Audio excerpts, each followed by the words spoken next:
Bueno, ya me contarán si hay alguien inscrito o interesado en la carrera de gestión o a qué carreras más bien van, o están inscritos o están interesados o están solamente curiosos.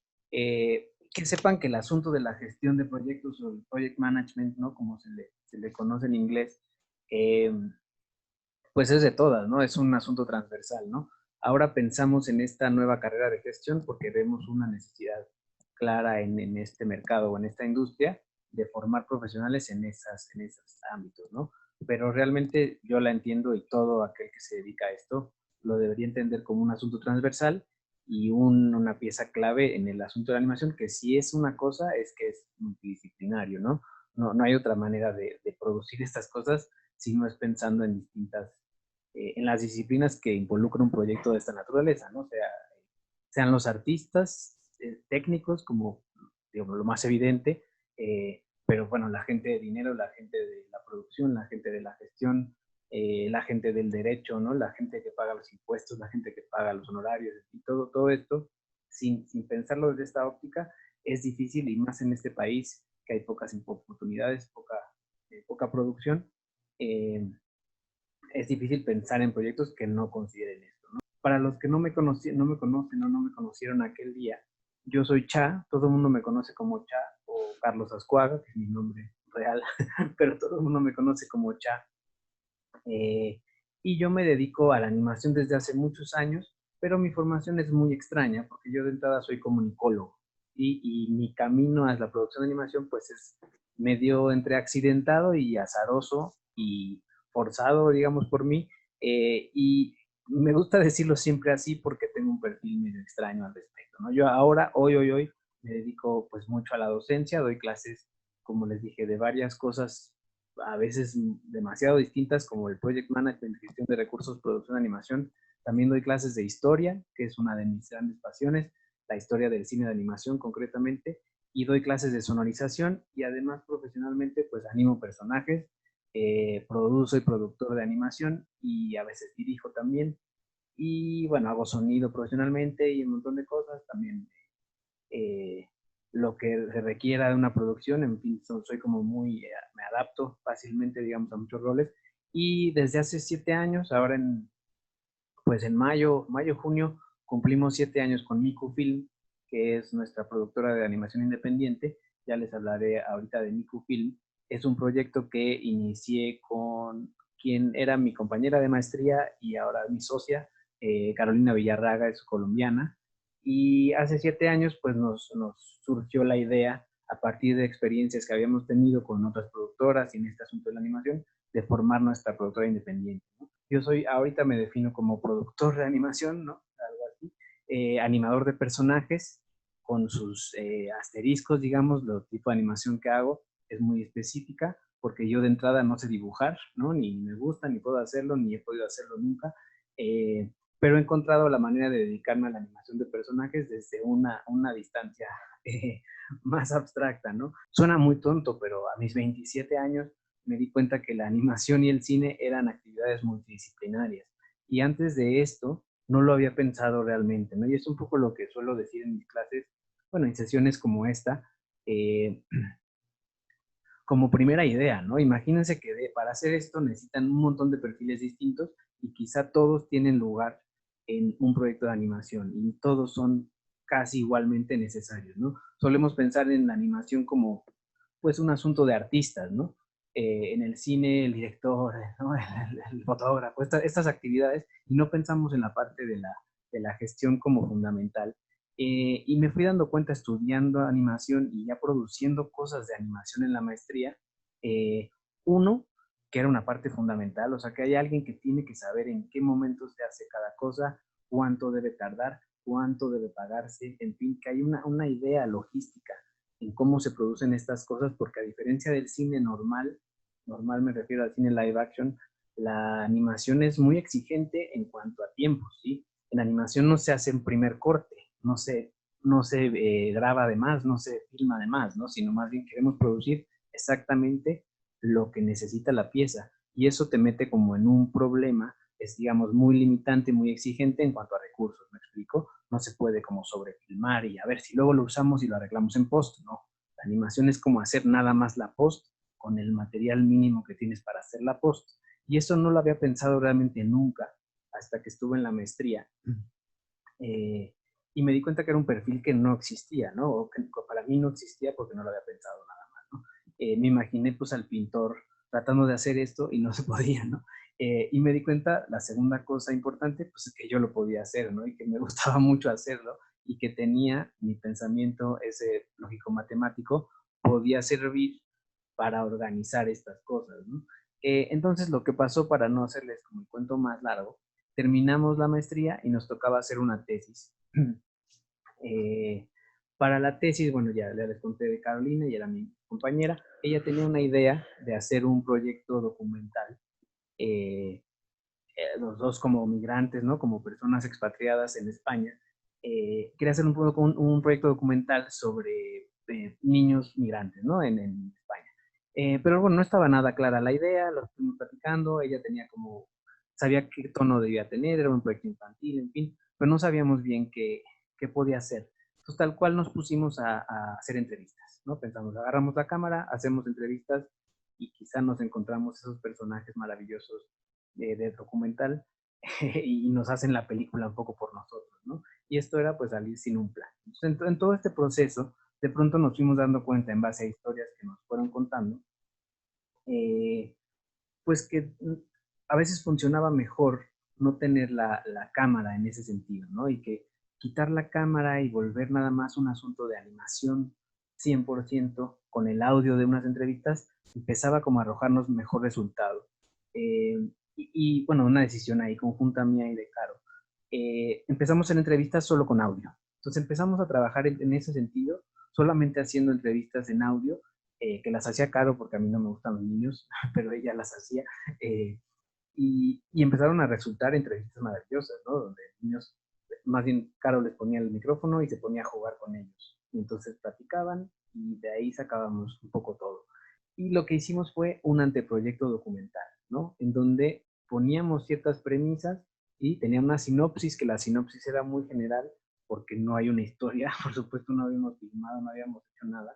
Y tenía este texto que es el anteproyecto. Se escribe un anteproyecto cuando uno quiere hacer una investigación, pero no sabe qué va a arrojar la investigación.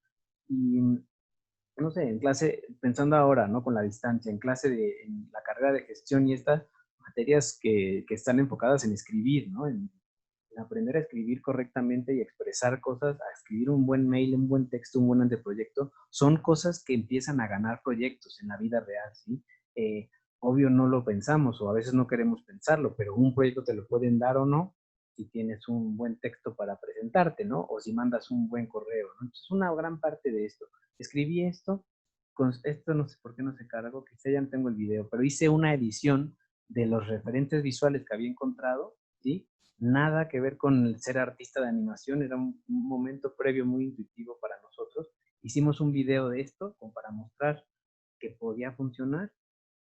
Caro hacía este arte, ¿no? Que era para mostrarlos. Y yo escribí una especie de manifiesto que se llama Bienvenidos a Migrópolis, ¿sí? Que es pues un manifiesto tal cual sobre, nada, es muy romántico y creo que lo leo con el tiempo y tiene más sentido cada vez, ¿no? Como tiene unas ideas muy bonitas de libertad y pusimos bienvenidos todos de todos lados, que acabó siendo como el eslogan de la serie, porque luego esto se convirtió en una serie. Entonces hice esto, Caro hacía esto por su lado, que también obviamente ganó el proyecto.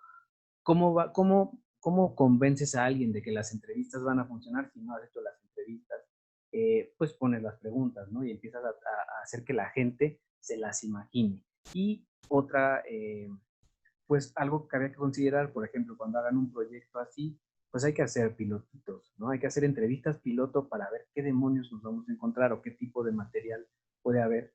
Y esto fue lo que hicimos, entrevistamos a varios niños, ¿no? Entre ellos, estos son mis sobrinos, por ejemplo, y un niño más grande de 16 años que al final decidimos no es el tono que queremos, tenía una historia de migración más dura, en fin. Hicimos los pilotitos, explicamos esto y Carlos y yo decidimos, no se entiende. Sí vimos todo esto y no se entendía. O sea, era muy abstracto, sonaba muy bonito el manifiesto, pero no se entendía realmente lo que queríamos o lo que podía hacer, ¿me explico? Y entonces decidimos, vamos a dedicarle recursos, tiempos a hacer un teaser. Con una de las entrevistas piloto, ¿cuál nos puede servir para hacer un teaser? Agarramos un personaje que había hecho Caro en otra clase, ¿sí? Es decir, pensando en términos de recursos, ¿cuánto tiempo tenemos? No podemos modelar nada nuevo, hagamos uno con una cosa que hayas hecho, que al final era este changuito. Curioso, el changuito se volvió tan popular que acabó saliendo en la serie como protagonista años después, pero bueno, en principio era un ejercicio de Caro que nos servía porque no teníamos tiempo. Y entonces, bueno, este era el personaje, pongámosle unos, como en la entrevista son unos gemelos, pues dupliquemos al changuito. En fin, ya estábamos tomando decisiones de recursos sin saberlo, nada más como de manera instintiva, porque si no nos salía el proyecto, ¿no? Ya con esta distancia de años, pues me queda claro que había un reto bueno, que teníamos que enfrentar nosotros, que era logístico, y que teníamos, digamos, estábamos presentando esto junto con todo nuestro grupo, y nadie de todo ese grupo, que eran 20 personas o algo así, 15 personas, 20 personas, nadie planeó hacer un teaser, y porque sus proyectos no lo requerían, sino que requerían carpetas normales, digamos así, ¿no? Y el nuestro no se podía hacer sin un teaser. Es un poco algo que entendimos nosotros. Y pues me tuve que meter a un Excel, a ver un calendario, a ver si tenía tiempo de hacer todo esto, que fue, ustedes imaginarán, pues es más chamba, ¿no? Hay que animar, hay que sincronizar, hay que hacer lip sync, hay que hacerle unos motion graphics, en fin, hay que hacer un montón de cosas que otros de otros grupos no tenían. Pero ¿por qué lo decidimos? Porque era fundamental para la esencia de lo que queríamos hacer y para ganar el proyecto 100%, ¿no? Entonces organizamos, Caro y yo, las mismas semanas que tenían los compañeros y las hicimos de otra manera, con una especie de pipeline intuitivo, y esto nos sirvió pues, para ganar, digamos, el proyecto, para que nos autorizaran a hacerlo en los meses que seguían como parte de nuestra tesis, ¿no? Esta era al final con nuestra tesis.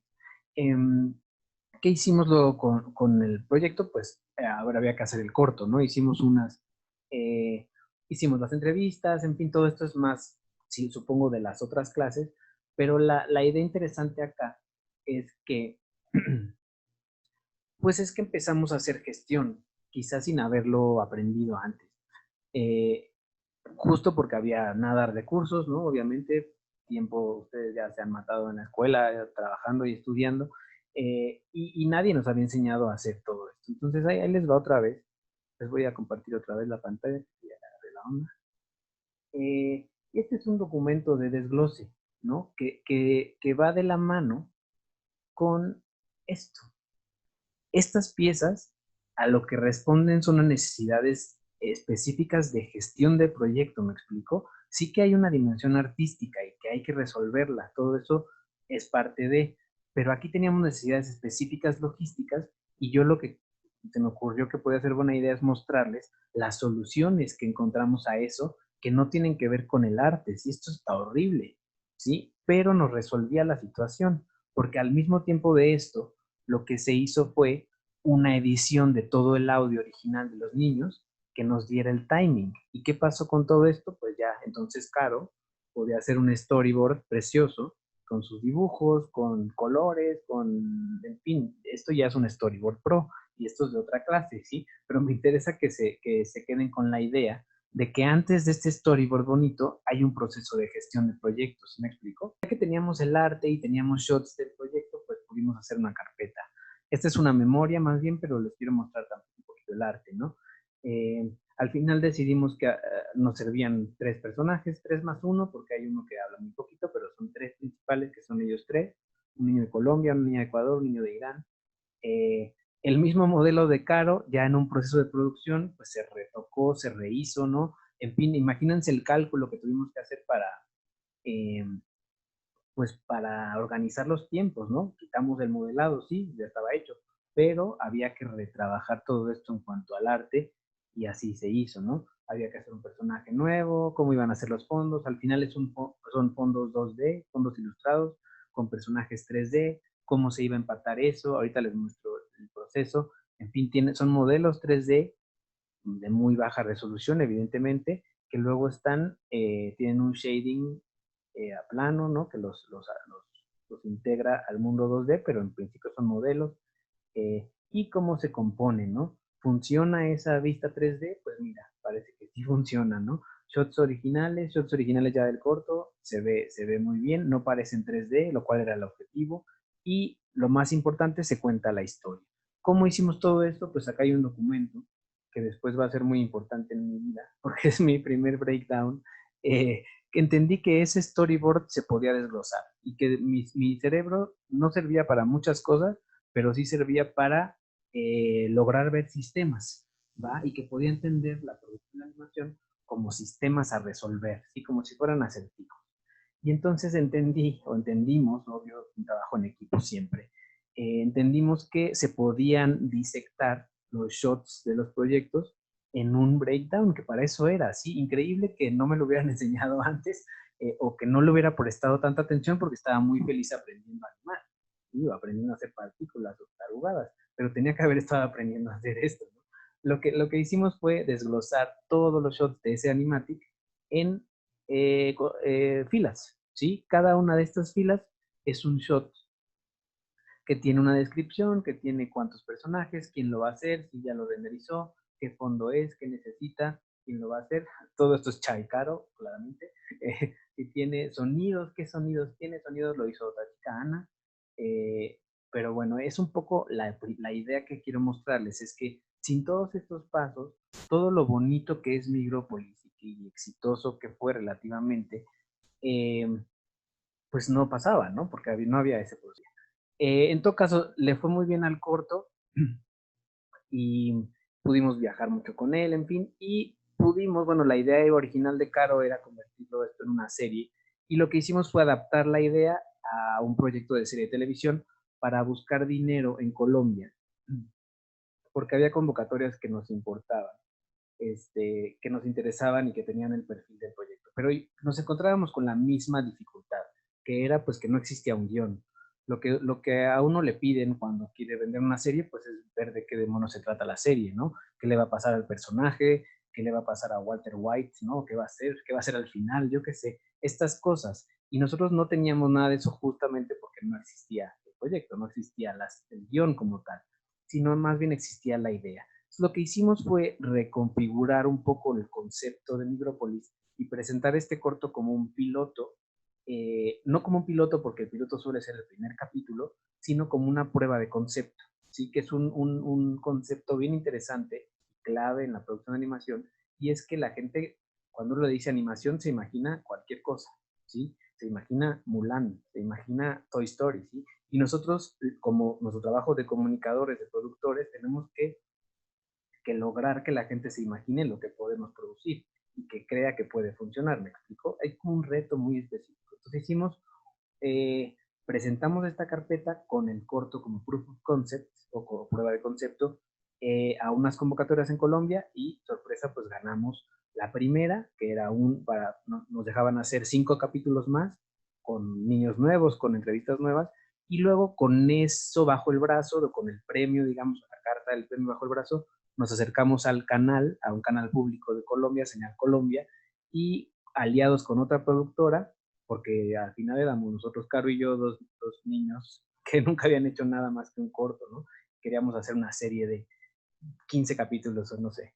Y fuimos al canal y nos dieron, bueno, aplicamos otra vez al fondo este de producción y nos dieron el resto de la lana para hacer los 13 capítulos. Entonces yo produje este documento, que es un gran orgullo para mí, es el breakdown de toda la serie de Migrópolis, que utilizaba todo el equipo, ¿sí? En ese momento quiero que se regresen un poco al 2012, porque no era tan común utilizar Shotgun ni utilizar ninguna herramienta de estas de producción a nivel independiente, ¿sí? Esto solo ocurría en los grandes estudios. Y entonces yo me volví pues un experto en Excel y en fórmulas y en colores y en tablas y en cosas así. Y entonces me inventé todo este sistema para comunicarme o comunicar desde dirección, es decir, desde yo y Caro, con todo el equipo de producción, que eran más o menos unas 20 personas, pues todo en la serie shot por shot, ¿no? Imagínense el gran reto que era esto. Aquí están, bueno, todos los capítulos, en fin, descrito cada shot, qué personaje sale, cuántos frames son, y tenía fondo nuevo, si el fondo se repetía, si tenía que usar algún asset, en fin, una locura técnica, pero lo fuimos desarrollando pues paso por paso, obviamente, capítulo por capítulo, shot por shot, viñeta por viñeta, dibujo, idea por idea, que es un poco como debemos trabajar en animación.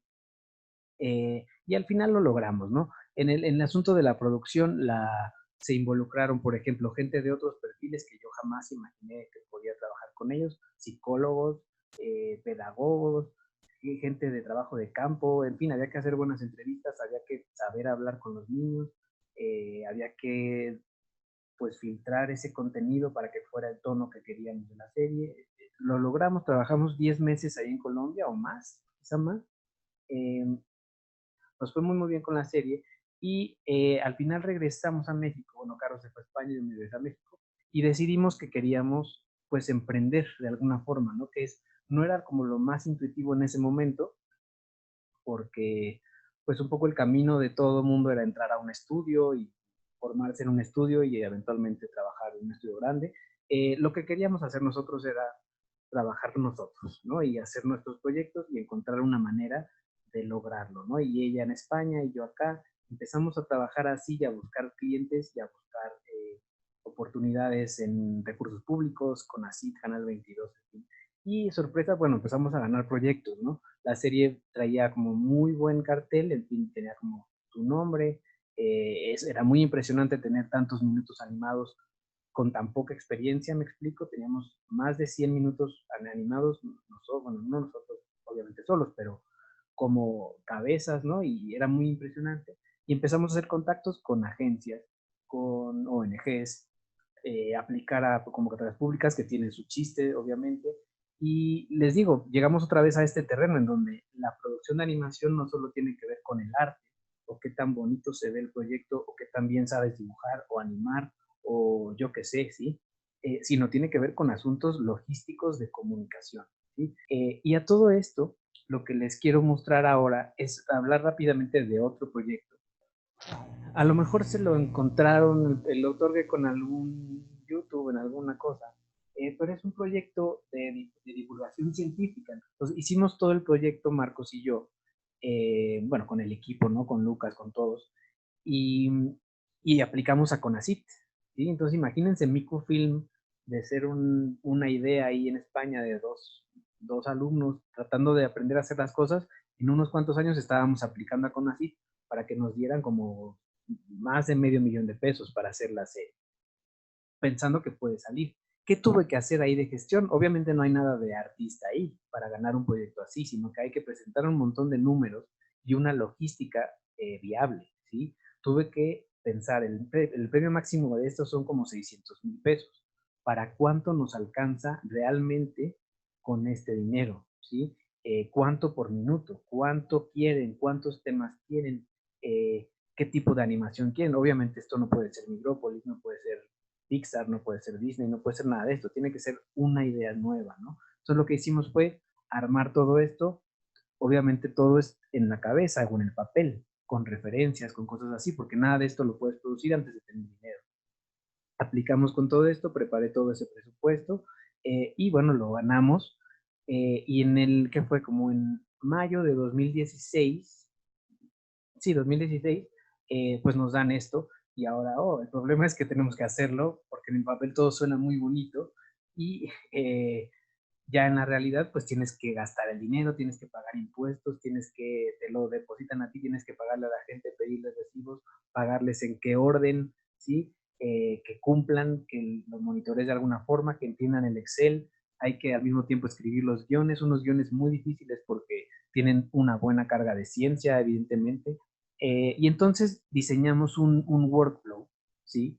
Que justo Marcos iba a poner a escribir los guiones, pero tenía que trabajar en conjunto con Inmegen, porque es contenido muy específico que a él le daban un PDF de 40 páginas con madres de ciencia, y él tenía que aterrizar todo esto en un guión chistoso, ¿sí? Y en un story, y luego el story yo tenía que revisarlo para decirle, Marcos, ¿nos alcanza o no nos alcanza? ¿Sí? No puedes meter tantas moscas, no puedes meter una canción, no puedes meter un viaje por las estrellas, ¿sí? Y entonces él tenía que regresar e Inmegen tenía que decir, ah, sí, pero no pueden hacer este chiste porque esa información ya caducó, ¿me explico? Entonces había todo un workflow de ida y vuelta que jamás nos habíamos imaginado que fuera importante, porque uno se imagina haciendo su película, pues siempre maravillosa, ¿no? Como, ah, yo escribo y me inspira la musa y eso es lo que sale. Nada de esto es así, sino más bien es un proceso. Doctor Gecko, al final, para que fuera viable, ¿sí? Tuvimos que seccionarlo en 3 tipos de animación o de movimiento diferentes, no en 4 diferentes, porque si no, no alcanzaba. Entonces decidimos que, como Doctor Gecko es el anfitrión y tenía que verse mejor que todos los demás, los recursos más significativos iban a ir a animar a Doctor Gecko, ¿va? Y entonces decidimos que no iba a ser 3D, porque ellos se imaginaban obviamente Toy Story, y yo les dije no se puede, pero puede ser 3D y puede ser rotoscopiado, ¿sí? Es decir, animamos el personaje en 3D que es más rápido, yo lo animé, porque yo no sé dibujar, pero sí podía animar en 3D, y podemos luego con la mano del ilustrador y de Marcos y tal, hacerle una rotoscopia, es decir, ilustrarlo encima de cada fotograma. Y luego gente como más junior que entrara a colorearlo, ¿no? Y hacer todo un pipeline solo para Gecko. Entonces ya dijimos, perfecto, eso suena muy bien. La otra técnica que hicimos, tengo aquí los tests.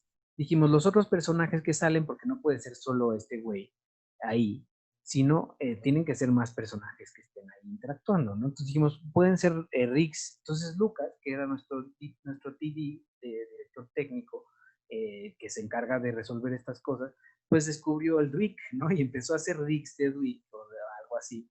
Y empezamos a hacer Rix así. Existen 4 tipos de nucleótidos: adenina, timina, citosina y guanina.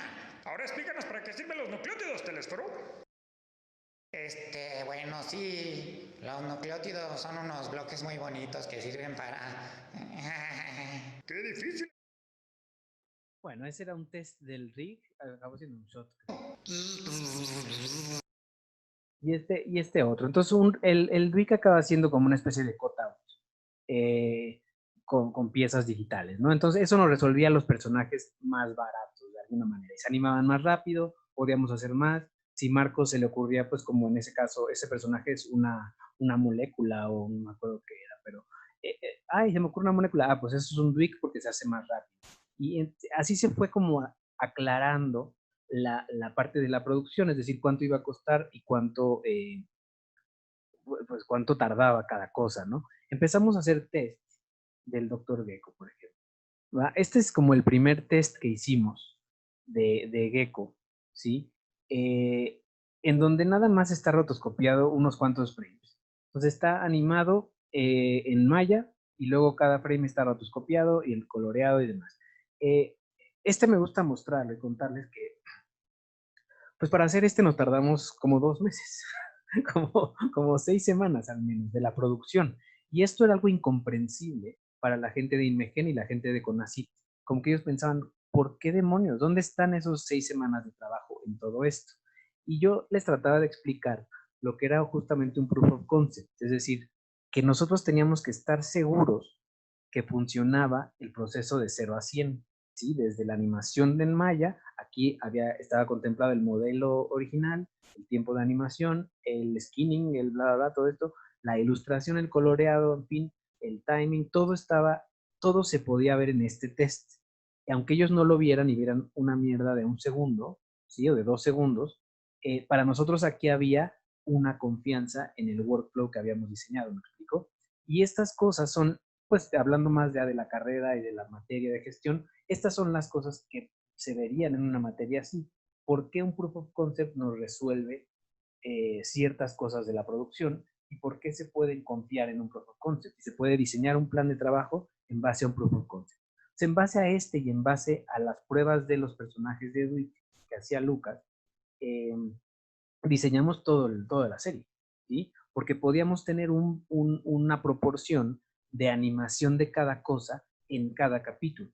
Entonces, tal cual en números, ¿sí? Imagínense que un capítulo de Gecko que duran 10 minutos son 100 shots. Nosotros podíamos decidir que sean solamente 30 shots de Gecko, porque no nos alcanza más. Y luego todo lo demás puede ser Dwick o 40 de Duik y luego 30 que son de live action o que son de motion graphics, ¿sí? Y podíamos hacer ese balance desde antes de empezar a producir, confiando en que los tiempos nos iban a dar, ¿sí? Y esas son las decisiones que uno debería poder tomar como productor o como coordinador de pipeline, ¿sí? Saber cuánto va a tardar el asunto, saber dónde están los límites y entonces ejecutar el plan. Pero, ¿cómo pasan los genes de padres a hijos? Bueno, esta es la otra Pero, ¿cómo parte, la pasan los otra genes de pata del padres a proyecto que es el hijos? live action. Entonces, en el cómic original Pero, hay ¿cómo una pasan los genes doctora de padres que a platica hijos? con Gecko todo el tiempo, que es la doctora Pero, Adelina, ¿cómo pasan los genes de y padres a pues es hijos? footage. Esto lo filmamos todo Pero, ¿cómo aparte, pasan los se filmó en un foro con ella y luego está integrado en la, en la, pasan los genes de padres a en la hijos? serie en Compo, ¿no? Pero entonces esto era otro animal, ¿no? También teníamos que gestionar la grabación del footage, los guiones tienen que estar desde antes, ella tiene que imaginarse dónde está el maldito gecko, ¿no? En fin, había un montón de problemas también logísticos acá, porque es un tipo de producción distinta que necesitábamos tener antes. Y la otra parte es que parte de la serie es que Doctor Gecko entrevista a doctores. Ok. ¿Sí? Entrevista a No, doctores no sabes qué reales, gusto me da ¿sí? terminar. De IMEGEN, eh, que habrá que explicarles Hola, también, a ver, doctor tienes Gecko. que estar imaginándote que estás hablando con un gecko Como de sabes, animación, estamos y todo utilizando esto era imaginado tecnología de porque no punta y existía. conocimiento Y era innovador muy para estudiar difícil más a que fondo ellos la no vieran la composición cámara, genética por del ejemplo. mexicano. Muy difícil que se imaginaran, nos decían, pero ¿qué? ¿Cómo que un Alrededor del gecko? mundo ¿De se qué estás generan hablando? ¿Por tantos qué no hay datos una en persona? genómica ¿Por qué que estoy ninguna persona hablando podría a la comprenderlos por nada, ¿no? completo. Por Para eso es que gente que no se necesitamos de la dedica a ayuda de esto, las estas cosas son computadoras. totalmente abstractas. Y la solución fue muy ridícula, pero es Sí, brillante. también de los geckos. Se la inventó Fer, que también Como trabaja en científico, Coco. lo que más me emociona es que cada vez Ella más hizo un tenemos la muñequito de capacidad de gecko comprender y les cómo ponía el estamos muñequito al lado de la hechos, cámara y les de qué decía, manera, por señor ejemplo, tú eres Lemus, un gecko doctor, y yo soy un mire humano, al y eso muñequito. Y realmente eso me fue lo parece que resolvió el fascinante. asunto. Entonces empezamos a filmar también a los doctores, todos viendo a su muñequito. ¿No? Este es el workflow de Gecko, ¿sí? Que es similar al de Micropolis, pero tiene una particularidad que es cada shot está categorizado como la animación que es, ¿sí? Aquí lo pueden ver, ¿no? En CG, que es Gecko animado, que es una imagen, es nada más un dibujo. Si es After Effects, es que es Dwicky, que es un riff de Lucas. Si es live action, es que sale la doctora, por ejemplo. Si son motion graphics, es que no hay personajes, pero tenemos motion graphics. Y con este documento podíamos ver cuántos shots de cada cosa había, cuántos frames eran de cada uno. Había que hacer una conversión. Ustedes, digo, lo sabrán eventualmente a la buena o a la mala, pero cuando hablamos de animación tenemos que pensar en frame rate, ¿sí? ¿Cuántos frames se van a animar? Si está animado a 12, a 24, a tal, ¿no? Hay que pensar en términos de frame rate. Lo que decidimos fue integrar en el breakdown la formulita de desglose, en el desglose más bien la formulita que nos arrojaba los frames que había que rotoscopiar, por ejemplo. Entonces ustedes aquí ven varios numeritos. Uno son los frames del animatic que están a 30, porque es un proyecto de tele, cuántos segundos puede ser, y cuando tenemos animación de personajes están convertidos a otro valor, en el caso de Gecko a 8 y en el caso de los AE a 12, ¿sí? Y entonces estamos animando solamente los frames necesarios para no animar a un valor más alto de lo necesario. Entonces, todas estas son ideas que les digo, cuando uno piensa en la animación pensamos en el artista del documental ilustrando frame por frame al Rey León, ¿sí? Pero no pensamos en estos procesos más cerebrales que ocurren antes y que permiten que los artistas hagan su trabajo correctamente y en tiempos, ¿sí? Cambia si yo le digo, a ver, Lucas solo anima 28 frames, a que si no se lo digo, ¿sí me explico? Y le digo, anima a Epigenio hablando y bailando y cantando, ¿sí? Es mucho más útil para él, para un animador, para parte del equipo, decirle tienes 28 frames para hacer esta acción puntual. Y este es el animatic y es para este día. Más que ponernos a crear libremente. Pues en contextos como los que lo hicimos, ¿sí? No hubieran sido realidad si no presentamos proyectos viables, con números correctos y sound, ¿sí? Sólidos. Entonces, la idea es, un poco ya hablando de Coco School y de la carrera, es formar gente en estos aspectos, ¿no? Que pueda encontrar la manera de hacer realidad proyectos en contextos que no son los más favorables. Porque si creen que la industria en México es favorable, les tengo un tiempo compartido que les quiero vender, ¿sí? Es una industria muy complicada con pocas oportunidades y con mucha competencia. Tenemos que encontrar la manera de convencer a esos inversionistas o a esos recursos públicos o a esas instancias de gobierno que tenemos un buen plan para los recursos que podrían otorgarnos. Mi objetivo aquí en esta clase, bueno, y en esta carrera y en las clases que doy es ese, ¿no? Como cuáles son las oportunidades que hay y cuáles podemos inventarnos nosotros, ¿no? Me preguntó Sandra, ¿qué tan complicado fue crear tu empresa de animación? Eh, Crearla técnicamente no es complicado, sí es como pensar un poco en qué imagen es y en cómo quieres presentarte y demás. Lo complicado creo que es definir qué objetivos tienes, ¿no? Con una empresa, cuál es realmente tu escenario ideal o para qué estás emprendiendo, ¿no? Si es, a lo mejor quieres hacer dinero nada más, por ejemplo, ¿no? Y quieres hacer una empresa que trabaje mucha publicidad, digamos, ¿no? Y haces una empresa con un perfil de producción de ese estilo, o quieres hacer producciones más comerciales, digamos, ¿no? En nuestro caso, lo difícil fue justamente acordar los alcances que podía tener Microfilm, el tipo de proyectos que nos interesaban. Entonces hay temporadas, pues que estamos haciendo comerciales y estamos ahorrando y estamos como haciendo otras cosas, dando clases o pensando proyectos originales, ¿no? Y hay temporadas donde podemos elegir un proyecto que nos gusta, que podemos crear un equipo pequeño, pero de gente con la que confiamos un montón. Entonces, para nosotros, para mí, para Caro, para Marcos, para Lucas, para la gente que trabaja con nosotros siempre, yo siempre les digo, bueno, les queda claro, o estoy casi seguro que les queda claro el enfoque que tenemos, que es pues ir buscando cosas que nos guste hacer. Más allá de que es una chamba y hay que hacer las cosas comerciales si salen y se logran, siempre buscarles al menos un reto nuevo, aunque sea un comercial o aunque sea algo. Entonces, lo complicado de crear la empresa creo que es entender un poco tus mismos objetivos, ¿sí? El tipo de empresa que quieres ser. Creo que acordar eso contigo mismo y con tus socios, con tus posibles colaboradores, ese es el reto más grande. Como crear la empresa, pues cualquiera crea su empresa y ya. Ahora, tener éxito haciendo estas cosas, ese es el otro problema. Y creo que son varias disciplinas. Un poco por volver a la pregunta original de la sesión, eh, claro, siempre tener un músculo de artistas en los que confías, cumplidos, responsables, talentosos, todo eso es fundamental, ¿no? Tener a tu equipo, aunque a veces tengan chamba contigo y a veces no, ¿sí? Pero tener a tu equipo, como siempre, en buenos términos, poder pagarles de manera correcta, en tiempo, bien por su trabajo, eso es fundamental. Pero la otra parte, que es la que me interesa enfatizar acá, pues es tener buena noción de la gestión de la misma empresa, ¿sí? Entender un poco de lana, de presupuestos, de flujos de trabajo, de relación con clientes tan diversos como en este caso con agencia de publicidad, con ACID, etcétera, con quien se les ocurra, con ONGs, y tener una buena, poder relacionarte muy bien con posibles clientes o inversionistas, eh, es clave, ¿no? Para poder tener éxito como empresa. Y lo más importante, pues definir esa idea del éxito, ¿no? ¿Quieres solamente hacer publicidad y contenido, publicidad y hacer dinero? Pues a lo mejor esa es una idea concreta del éxito. O quieres tener como cierta flexibilidad, por ejemplo, en nuestro caso, ¿no? Para poder dar clases, para poder desarrollar ideas originales, que también es importante para la industria, ¿no? Crear oportunidades para más gente. Entonces, por ahí va un poco la respuesta a la pregunta. ¿Es complicado? Bueno, crearla no. Tener éxito, sí.